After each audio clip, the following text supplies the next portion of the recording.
El gato con botas. Un molinero dejó como única herencia a sus 3 hijos su molino, su burro y su gato. El reparto fue bien simple, ya que no se necesitó llamar ni al abogado ni al notario, pues habrían consumido por el cobro todo pobre el patrimonio. El mayor recibió el molino, el segundo se quedó con el burro y al menor le tocó solo el pato. Este se lamentaba de su misericordia y herencia. Mis hermanos, decía, podrán ganarse la vida convenientemente trabajando juntos. Lo que es yo, después de comerme mi gato y de hacerme un manguito con su piel, me moriré de hambre.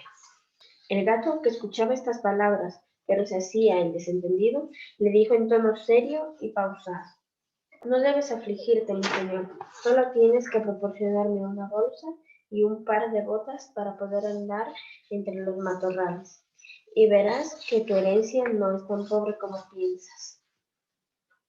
Aunque el amo del gato no abrigaba sobre esto grandes ilusiones, aunque le había visto dar tantas muestras de agilidad para cazar ratas y ratones, colgarse de los pies, esconderse en la arena para hacerse el muerto, que no desesperó de verse socorrido por él en su miseria.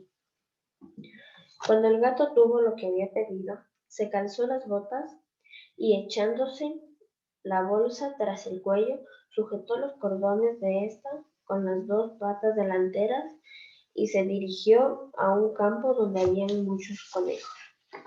Se puso a recoger hierbas, las metió en su saco y se tendió en el suelo como si estuviera muerto. Aguardó a que algún conejillo, poco conocedor aún de las astucias de este mundo, viniera a meter su hocico en la bolsa para comer lo que había dentro. Apenas se había recostado cuando vio un atolondrado conejillo que se metía en el saco, y el maestro gato, tirando los cordones, lo encerró y lo mató sin misericordia. Muy ufano con su presa, fue al palacio del rey y pidió hablar con él.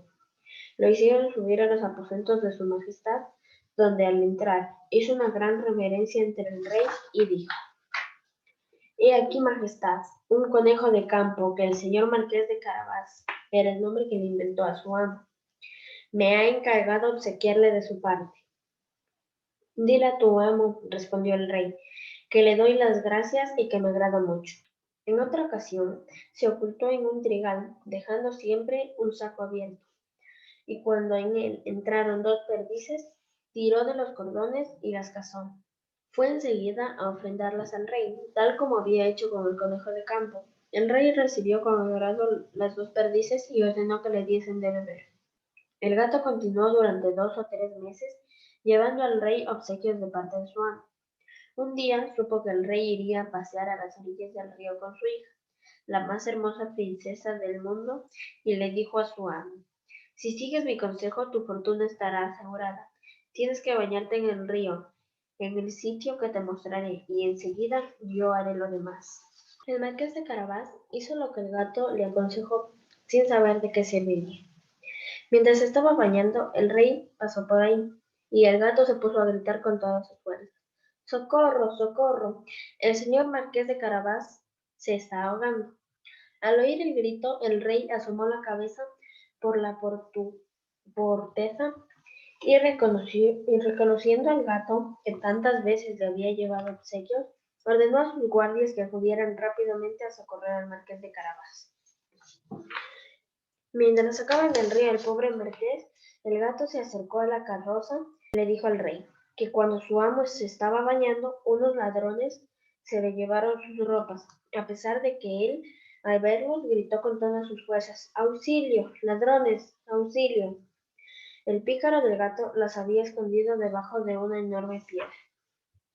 El rey ordenó de inmediato a los encargados de su guardarropa que fuesen en busca de sus más bellas vestiduras para el señor marqués de Carabas.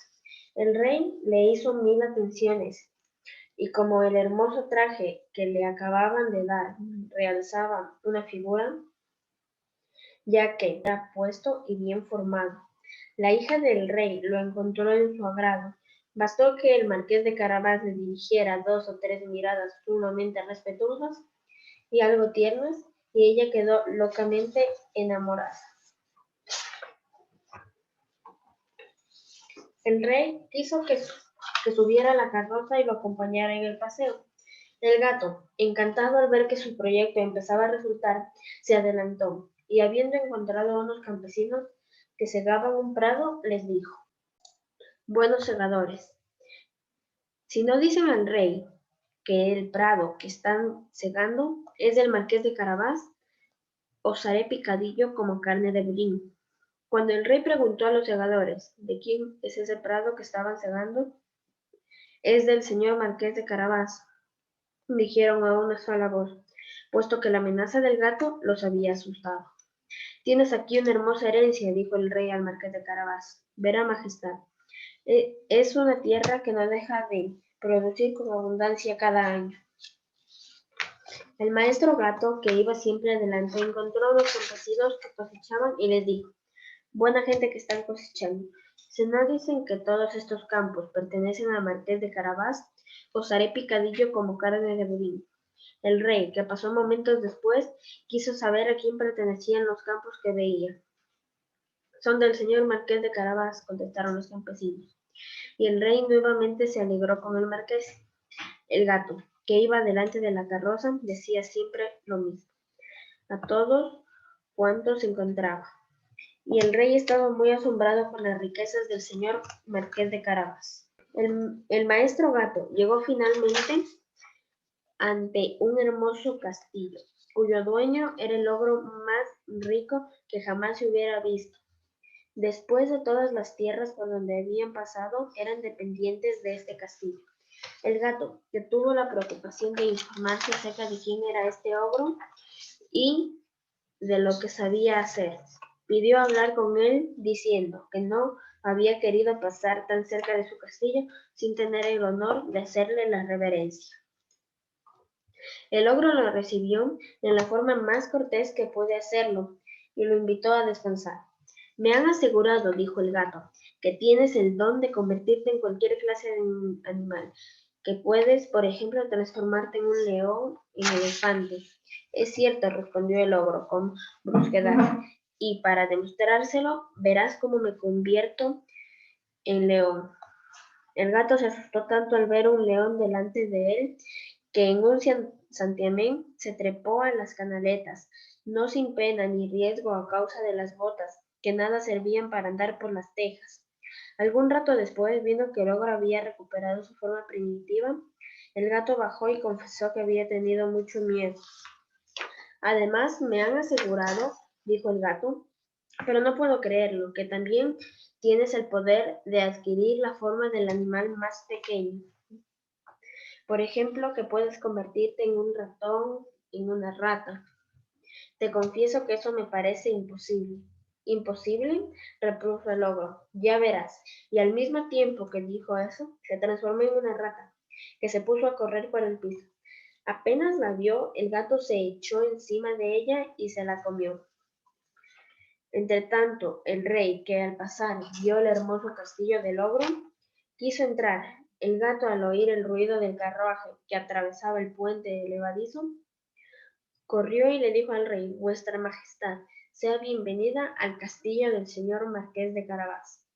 ¿Cómo, señor marqués? Exclamó el rey. ¿El castillo también os pertenece? Nada hay más bello que este patio y todos estos edificios que lo rodean. Veamos el interior, por favor. El marqués ofreció la mano a la joven princesa y, siguiendo al rey, que iba primero, encontraron una gran sala donde encontraron una magnífica colación que el ogro había mandado a preparar para sus amigos que vendrían a verlo ese mismo día, los cuales no se habían atrevido a entrar sabiendo que el rey estaba ahí. El rey, encantado con las buenas cualidades del señor marqués de Carabás, al igual que su hija, que ya estaba loca de amor, viendo los valiosos bienes que poseía, le dijo: Después de haber bebido 5 o 6 copas, solo dependerá de ti, señor marqués de Carabás, que seas mi yerno. El marqués, haciendo grandes reverencias, aceptó el honor que le hacía el rey y ese mismo día se casó con la princesa. El gato se convirtió en gran señor y ya no corrió tras las ratas, sino para divertirse. Gracias.